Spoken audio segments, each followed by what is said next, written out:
My dear family, Christian love, a love based in the teachings of our Lord Jesus Christ, is more than just a mere feeling, more than just some nice words, more than just kind thoughts, or more than just anger management. Christian love makes demands from us. And one of those demands is that we must forgive our transgressors.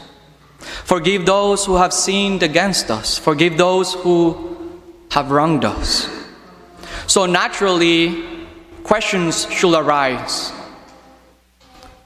But what if my transgressor did something so unspeakably wrong against me? What if I cannot forget what they have done against me? What if I can't stop being angry at them? How many times should I forgive if they keep doing the same thing? In today's gospel we read that Peter takes these questions very seriously. If you remember from last Sunday's gospel, our Lord Jesus Christ tells his disciples that he is giving them authority to bind on earth, and it shall be bound in heaven, and to loose on earth, and it shall be loosed in heaven. Or in other words, in last Sunday's gospel, our Lord gave the disciples authority to forgive on earth, and it will be forgiven in heaven. And to not forgive on earth, and it will not be forgiven in heaven.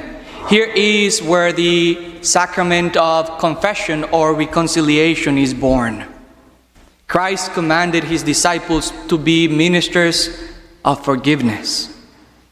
Now, fast forward a couple of verses later, which is today's gospel, and Peter has a couple of questions on these.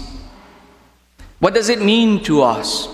Then he asks, Lord, how many times should I forgive my brother, the brother who sins against me?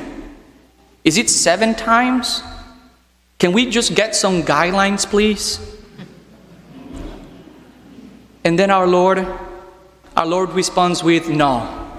Truly I tell you, not 7 times, but 77 times. Now other translations may read 70 times 7. So not just 77 times, but 70 times 7. Now, what does that mean? Does it mean 490, 49? How many times?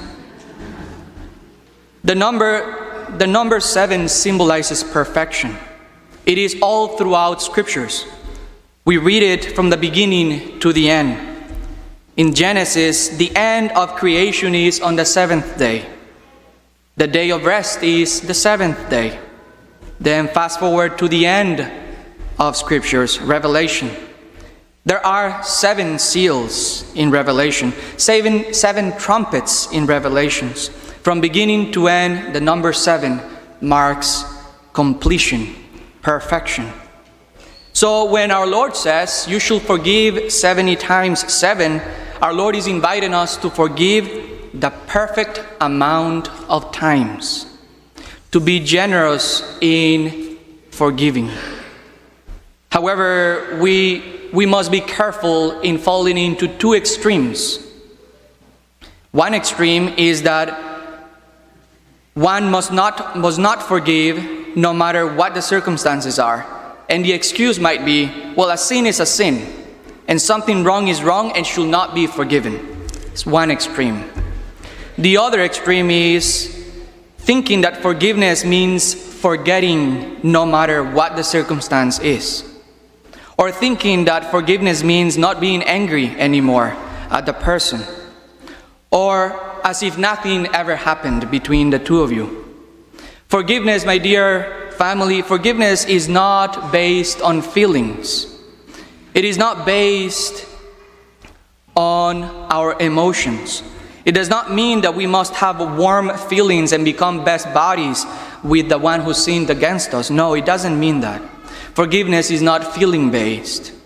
Forgiveness, on the other hand, forgiveness is an act of the will or an act of your mind, you choosing to pour mercy on the sinner. Yet we recognize that the sinner has committed a sin, has committed something wrong. A sin in itself must not be accepted nor tolerated. Sin must be avoided. But the sinner deserves mercy. We deserve mercy. Forgiveness does not mean that we become naive. If a sinner is a danger to ourselves or a danger to the people around us, then yes, it is good to have healthy barriers between you and them.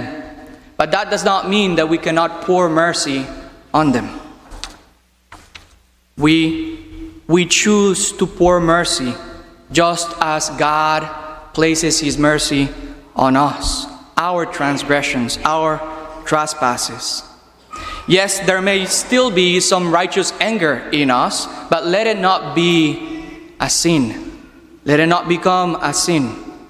Yes, there may never be a reestablishment of this bond of friendship that you used to have, but that doesn't mean that you cannot pour your mercy on the sinner. Let that not become a sin. Let hatred not become your sin. And dear family, in today's gospel, we are invited to forgive. So let us forgive one another. Let us be forgiven. Let us live our Christian love according to its demands. Let us be Christ followers and ask for the gift of forgiveness in the perfect amount of times.